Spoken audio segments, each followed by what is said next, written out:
অভিনেত্রী হিসাবে বা অভিনেত্রী হওয়ার কি কি সুবিধা পেয়েছো আর কি কি অসুবিধা পেয়েছো? অসুবিধা হচ্ছে গালাগাল প্রচুর ফ্রিতে খেতে হয়, যেটা আমরা মানে ডিজার্ভ করি না।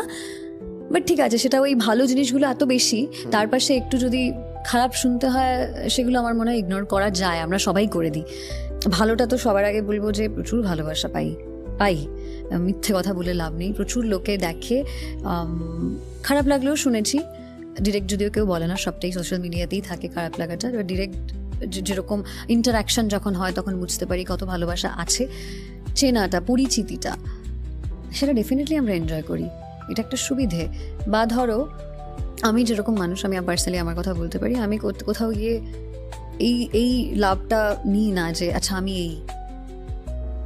ডক্টরের কাছে গেলাম জাস্ট বিকজ আমার নাম, আমি ঢুকে গেলাম আগে, তো আমি এই জিনিসটা কোনোদিন করি না। তো আমি আলাদা করে আর অ্যাডভান্টেজ কি পাবো জানি না, আমি পাই না কোনো। আমার মনে হয় ভালোবাসাটা মেইন।